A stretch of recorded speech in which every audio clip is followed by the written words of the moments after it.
bienvenidos a este encuentro en el que se va a celebrar la entrevista con el secretario general de CINDE, Alfonso Candau, y el secretario general de Iberoreg, en un año complejo, ¿verdad? Un año difícil para todos, un año en el que hemos tenido que sufrir en todo el mundo y seguimos sufriendo la pandemia. Al menos creo que el anuncio de nuevas fechas para la celebración del CINDE de Oporto y el anuncio de nuevas fechas, por ejemplo, para la celebración de la Cumbre Iberoamericana, este tipo de eventos, parece que están arrojando un poco de optimismo, ¿no? Un poco de luz al final del túnel, ¿no? Es para nosotros, creo, para todos, un reto el volver a la normalidad y al mismo tiempo, pues también es un punto de ilusión. No sé qué pensáis, Alfonso, José, bienvenidos. Hola, bienvenidos. Buenos días en América, buenas tardes en España, Sergio. Sí, desde luego, por lo menos para nosotros, el ver un poco la luz al final del túnel es alentador, porque sobre todo, y lo digo en honor de las compañeras portuguesas, son mujeres casi todas las compañeras que han intervenido, están interviniendo en la organización del CINDE de Oporto. Habíamos trabajado mucho. Todo ese trabajo se va a poder utilizar, pero es un poco frustrante que a última hora pues decidamos, evidentemente, por motivos de salud para todos, el tenerlo que posponer. Ahora estamos ilusionados, todo el trabajo que hemos venido haciendo lo estamos retomando para seguir. Incluso la última semana recibí nuevas noticias de ponentes y de conferenciantes para Oporto, y estamos ya a pleno rendimiento otra vez. Es una alegría trabajar, sobre todo cuando se hace a fecha cierta, ¿verdad, José Antonio? Que así es. Claro que sí. Bueno, saludos a Alfonso y saludos Sergio. Por supuesto, y es muy bueno, es muy alentador. Hay mucha motivación con esta convocatoria, esta nueva fecha. Nosotros que estamos de Iberoreg, que tenemos mucho referente, mucha institución registral, estamos ansiosos en realidad de que realmente se pueda lograr, Dios mediante así va a ser, este congreso en octubre en Oporto, porque hace falta el compartir. Si bien es cierto, todos sabemos que esa nueva realidad pues, nos ha llevado a estar interconectados, pero siempre ese saludo caluroso, fraterno con los amigos y amigas que durante muchos años hemos compartido en diferentes eventos a nivel internacional, pues hace falta. Y en realidad en buena hora, porque estoy seguro que después de todo esto, las vacunas y todo lo que viene, pues va a lograr que nos podamos juntar en Oporto. ¿Qué agenda tenéis para Iberoreg próxima? Pues bueno, realmente hemos venido trabajando todos los meses con la oficina que coordina don Sergio Saavedra, con las vicesecretarías y todos los demás puntos de contacto jurídico en la red. Todos los meses trabajamos. Sin embargo, pues la idea es, no tenemos una fecha clara para encontrarnos próximamente, me parece, Sergio, pero bueno, habíamos hablado que probablemente el próximo año, en algún momento, podamos tener la posibilidad de vernos. Viene la asamblea anual también, que convocarla. Lo más cercano que tenemos programado, Alfonso, es, si Dios lo permite, juntarnos en Oporto también, aprovechando es lo que os iba a sugerir, que sería claro, para nosotros una satisfacción aprovechar el Congreso de Oporto, hacer en paralelo una reunión de Iberoreg, porque seguro que muchos de los partícipes de la red querrán acudir allí. Lo podemos programar incluso como una de las secciones o de las actividades del Congreso. Sería muy satisfactorio. La idea es poder coordinar, aprovechando esta reunión, Alfonso, para poder pues agendarlo de una vez y hacerlo público, si fuera el caso, para que nuestros colaboradores, y no solo los colaboradores, sino los integrantes de la red, principalmente los órganos máximos de la Asamblea, puedan agendar y puedan comprometerse para que nos acompañen en Oporto. La proyección iberoamericana indudable de Oporto, que está abierto al mar y casi mirando más hacia el Atlántico que hacia Europa, que hacia el continente, permite también coordinarlo a otro nivel, porque es una organización que nos es externa, diríamos, en cierto sentido, con los objetivos de la Cumbre de Andorra. Yo me he preocupado de mirarlos un poco, porque creo que tú también, Sergio, estás en un grupo de estos que hay ahora de WhatsApp, que se denomina precisamente así, Cumbre de Andorra, y es que algunos de los objetivos de la misma, no digo que sean coincidentes, pero tienen una semejanza absoluta con los que vamos a tratar en el Congreso. El primero de ellos es cultura y desarrollo sostenible, por ejemplo, que es el segundo de los grandes temas científicos del Congreso. La cooperación subtriangular, precisamente Iberoreg en este caso, no es otra cosa que una red Iberoamericana de Cooperación Registral. La transformación digital, el medio ambiente, el desarrollo sostenible, quiero decir que son una serie de problemas comunes que va a provocar que en ese año, por mor de la epidemia, se reúnan, por una parte, el Congreso de Oporto, que tendríamos que haber celebrado hace poco más de un mes, y la cumbre de Andorra, y si se puede hacer una reunión de Iberoreg coincidiendo con el Congreso sería estupendo para poder exhibir una serie de logros concretos o unos acuerdos que se han alcanzado allí. No sé, Sergio, si tú eres esta opinión. Al final, por supuesto, que los miembros de Iberoreg, puntos de contacto y representantes de los organismos firmantes de Iberoreg seguro que se van a encontrar en Oporto y es para nosotros un placer darle a esto oficialidad. Además, Iberoreg debe celebrar su Asamblea General cada 2 años y cuadraría hacerlo a finales, en el segundo semestre del año 2021, de manera que cuadraría perfectamente hacer la Asamblea General en Oporto y además, dada la situación difícil que tenemos hoy en día, posiblemente sea más importante que nunca aprovechar una reunión para no tener que, de alguna manera, organizar otra reunión parecida o similar en otro punto de Iberoamérica. O sea que es una excelente noticia. Al final, lo venimos diciendo siempre, ¿no? Se trata de organismos o de órganos, entes que se retroalimentan, ¿verdad? Porque Cinder como congreso tiene una serie de miembros, muchos de los cuales son también miembros de la Red Registral Iberoamericana de Cooperación y también de la red europea, la European Land Registry Network. De manera que existe una relación inmediata entre unos y otros. Es evidente que estas relaciones, como también con CADRI, que acaba de celebrar ahora su 20 aniversario, estas relaciones es necesario aprovechar los vínculos, ¿verdad? Lo decimos siempre, José, vínculos que hay académicos, pero sobre todo los vínculos humanos, los personales, eso que nos está faltando un poco y que tanto echamos de menos, el contacto personal, el contacto directo y de amistad entre tantos amigos que nos vemos en estas ocasiones. Así que será maravilloso podernos reencontrar en el Cinder. Yo tengo que reconocer, Alfonso y Sergio lo sabe, que todos los países casi que por igual han estado trabajando fuertemente desde el inicio.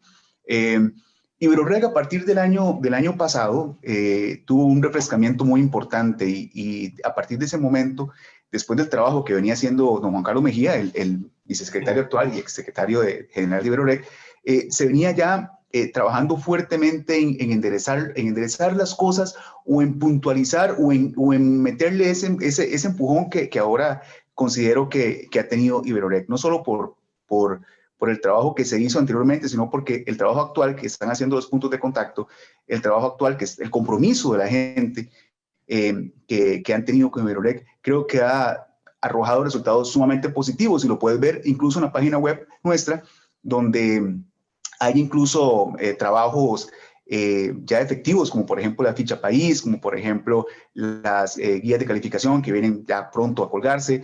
Y todo esto, a final de cuentas, lo que hace es ese mejoramiento continuo para que todos los demás referentes en el mundo registral puedan acceder a ellos. Y es que ese es el trabajo de nuestra red, Alfonso, es poder tener información importante para el mundo. En realidad es para el mundo. Pareciera muy pretencioso, pero es que es la realidad. La semana pasada estuve hablando con unos colegas y que no entendían el tema de la red y les estaba explicando, por ejemplo, la posibilidad que va a tener, por ejemplo, un ciudadano español que quiera comprar un territorio en la playa en Costa Rica, que son hermosas y que los invitamos a que nos visiten, por supuesto. Pero imagínense ustedes la posibilidad que tiene esa persona de ingresar a nuestra plataforma digital y saber los requisitos de poder lograr efectivamente esa compra de esa vivienda. Entonces, a final de cuentas, todo lo que hace Iberoreg son resultados positivos. De ahí la importancia de que otros referentes trabajemos de manera vinculada como redes enlazadas, como el Ibracinder, como otro tipo de redes que puedan aprovecharse de nosotros y nosotros aprovecharnos de ellos para poder seguir vendiendo frutos en el futuro. Yo he percibido un acelerón en las actividades de Iberoreg recientemente.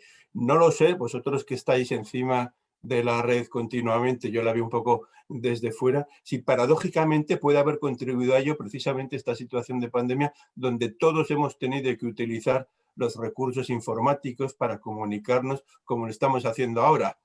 Y hemos hecho de la necesidad virtud, ya que antes no teníamos videoconferencia, ahora nos pasamos el día videoconferenciando porque no tenemos otro remedio, y en este sentido también puede haber concienciado a las personas de lo importante que es estar conectados por redes necesariamente informáticas hoy en día.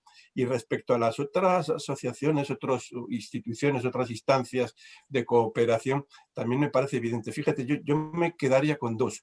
Una es que tenemos una experiencia acumulada a través de los compañeros que trabajan en ELRA, en la Asociación Europea.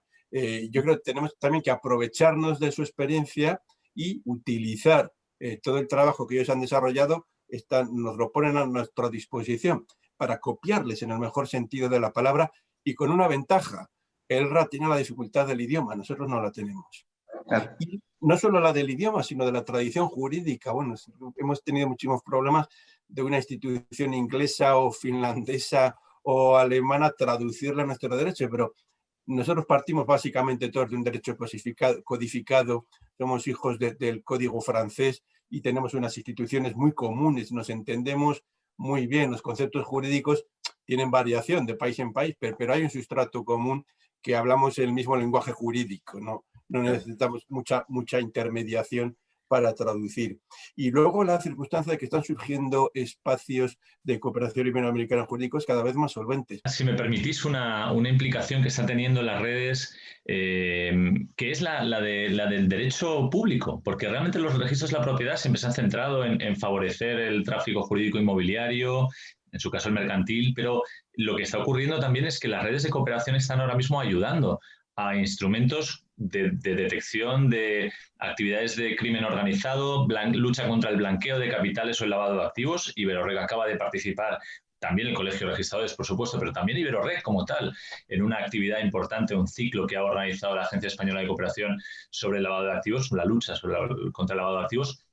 Y es decir, que se están viendo también incluso vertientes como esta, no solamente, por supuesto, el inversor que quiera adquirir una propiedad en Costa Rica, sino, por ejemplo, un juez que quiera trabar embargo o que necesite trabar embargo de una propiedad como consecuencia de un procedimiento, y que muchas veces se ve imposibilitado de hacerlo o se ve muy dificultada su labor por falta de conocimiento de la norma en el país donde tiene que realizarse la actuación judicial, o por falta de las adecuadas vías de comunicación. Y esto es precisamente lo que pueden facilitar, ¿no?, las redes registrales como Iberorreg o como la red europea. Es muy interesante lo que dices, Alfonso, porque están en la Cumbre de Andorra precisamente insistiendo en la necesidad de creación de ese nuevo espacio jurídico iberoamericano.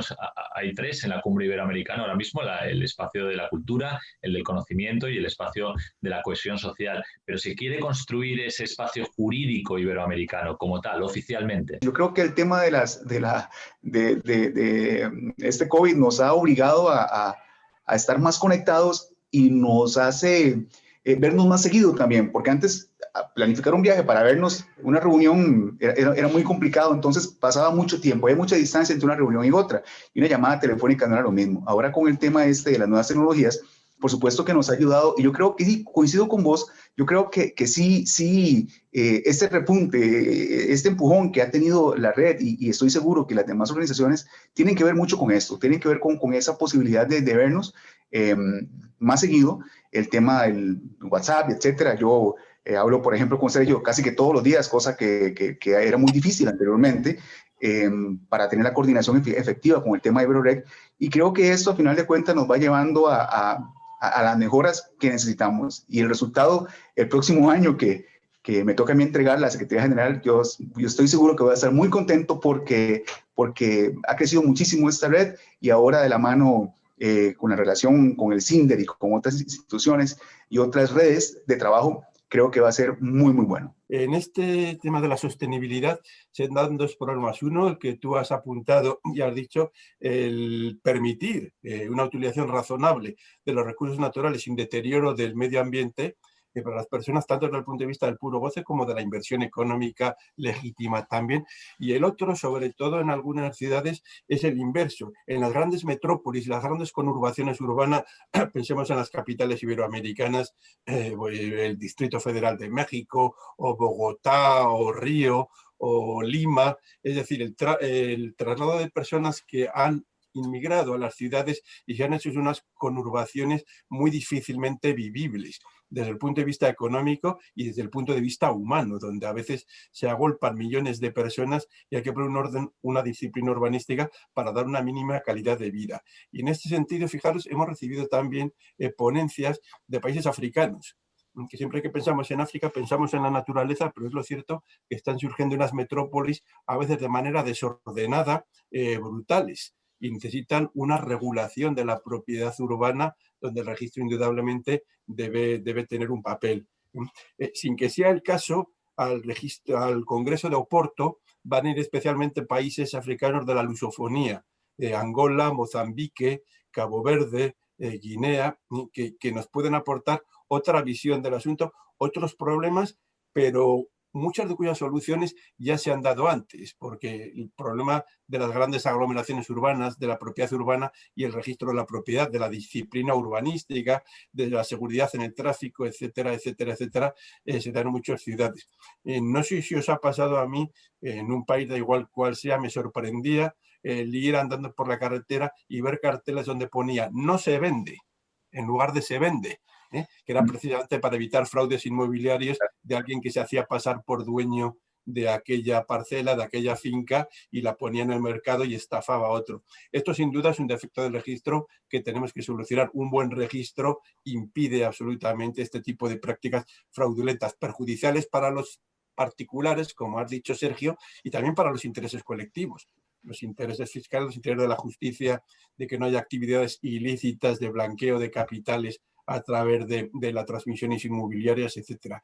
Yo creo que el Congreso de Oporto va a ser interesante por estos puntos de vista muy variados, el nuestro de la realidad iberoamericana, pero también el europeo, el africano y el oceánico, que nos pilla, parece un poco lejano, pero que tiene una serie de registros ejemplares. La labor de calificación del registrador, es decir, el control de legalidad que realiza un registrador en el momento de acceso de los documentos al registro, el que permite que el Estado diga, oye, ya que calificas el negocio jurídico privado, también califica el cumplimiento de las políticas públicas en materia de energía, en materia de defensa del dominio público, en materia de defensa del medio ambiente. Y en esto creo que es importante también conectar con la globalización, con las nuevas tecnologías y con la modernización, porque existe una tendencia un poco retorcida en algunos ámbitos, una tendencia, digo, a sustituir a las personas por algoritmos. Y a veces se descuida el hecho de que el registrador no es simplemente una persona que mecánicamente dice que sí y que no a las cosas, sino que es una persona que realiza un análisis jurídico, un análisis del negocio a todos los niveles, a nivel jurídico privado y también jurídico público, y que es difícilmente sustituible por un algoritmo. Entonces creo que ahí debemos encontrar también el equilibrio entre la rapidez y la eficiencia de las nuevas tecnologías con la eficacia que debe exigírsele al registrador la propiedad como un jurista, como un profesional del derecho es altamente especializado, altamente cualificado. Personalmente, después de leer la conclusión que extrae uno y después de haber visitado algunos países donde han implementado las nuevas tecnologías, es que no depende tanto de la nueva tecnología, sino de la manera y la función que se le da a esas tecnologías. A mí me parece irrenunciable hoy en día el decir que los registros se encaminan necesariamente hacia una llevanza electrónica del registro y el papel poco paulatinamente va a ir desapareciendo. Ahora bien, a partir de ahí no hay una solución unívoca. Existen muy diversos sistemas de llevanza electrónica del ámbito de la calificación, de la posibilidad de dar libertad civil a las personas para configurar sus negocios jurídicos sin tenerse que someter necesariamente al pautado de una máquina con unos campos de lectura obligatorio, etcétera, etcétera. Y es ahí donde tenemos que poner en juego nuestra creatividad al servicio de la comunidad, como hemos dicho, de los intereses públicos y también de los intereses privados. Un mal diseño electrónico da al traste con el registro. Dos temas que me parecen interesantes. Uno es el de la independencia del regulador, del calificador, en este caso, del registrador, que pueda calificar con sentido jurídico sin estar sometido a presiones de grandes grupos económicos o a presiones políticas, como desgraciadamente sigue sucediendo en algunos países, y que estén bajo exclusivamente la tutela de la autoridad judicial, que respete su independencia en la calificación. Y otro es el modelo organizativo de los registros, porque hay muchos modelos de organización de los registros. Y es realmente interesante ver cómo funcionan en el mundo los siguientes sistemas y ver que no necesariamente las soluciones son unívocas, que un registro estructurado de una manera funciona muy bien y ese mismo sistema trasplantado a otro funciona muy mal. Yo creo que al final el test para ver si el registro es eficiente es ver la seguridad jurídica que suministra. Si los ciudadanos y los poderes públicos tienen plena confianza en su registro, sabe que sus pronunciamientos son correctos, que son legales, que han pasado unos filtros, que se pueden fiar absolutamente de lo que dice el registro como verdad oficial, ese registro es bueno. Si por el contrario sea caro, barato, intermedio, no hay confianza, no es fiable el dato registral, no sabemos si responde a la realidad, si va a haber demandas judiciales posteriores, si las titularidades son controvertidas, si va a haber posibilidad de engaños o de fraude o de lavado de capitales, etcétera, etcétera, ese registro es malo. Entonces, tenemos que pensar cada uno de nosotros cómo podemos hacer nuestro mejor registro para nuestro país, teniendo en cuenta nuestras tradiciones y copiando, ¿por qué no?, lo que veamos de bueno de otros países. Cada país tiene su realidad. Entonces yo creo que como bien indicas, este test de cada país, de copiar un poco acá, un poco acá, un poco allá, en busca de hacer su registro perfecto y evidentemente arrojando seguridad jurídica preventiva, involucrando otros referentes como el notariado, como la judicatura, para que luego entre todos podamos al final de cuentas lograr el objetivo. Muchos temas a tratar. Creo que el Congreso de Oporto promete muchas sorpresas en cuanto a aportaciones doctrinales, en cuanto a nuevas ideas y en cuanto, bueno, de alguna manera ser reflejo de lo que es el mundo registral, mundo en pleno dinamismo. No sé si hay otros entes del mundo jurídico que tengan esta capacidad que tenemos nosotros de adaptarnos a los nuevos tiempos. Empezamos haciendo crédito territorial en el siglo XIX. Hombre, mucho antes también había registros, pero realmente el registro tal y como lo conocemos hoy, tal vez siglo XIX, arranca para proporcionar crédito a los grandes latifundios y mover un poco el mundo inmobiliario. En países como España es un ejemplo muy claro y sigue sirviendo para esa finalidad y posiblemente sea una de las herramientas en las que deba fijarse el mundo a la hora de la recuperación económica, una recuperación económica muy necesaria seguramente después de la crisis que se avecina como consecuencia de los efectos no ya sanitarios sino económicos de la pandemia, ¿no? Estas últimas conclusiones a las que estáis llegando en vuestra conversación son un indicativo de lo que hemos venido hablando siempre, ¿no? de la capacidad que tenemos los registros de aprender unos de otros, es decir, de fijarnos en lo que estamos haciendo en otros sitios como registradores y traerlo en la medida que sea posible a nuestros países, adaptarlo a nuestras tradiciones y a nuestro sistema jurídico y aprender, como digo, de unos de otros. Así que yo creo que Thinder es una ocasión magnífica para ello. Es para todos una alegría que por fin se vaya a celebrar y que esté anunciada la celebración en forma presencial. Esperemos que las circunstancias lo permitan y creo que debemos de tener ese horizonte como algo bueno, que nos llene de optimismo y que nos llene de alegría y que nos haga eso, esperar el reencontrarnos de una manera física, que es lo que todos deseamos.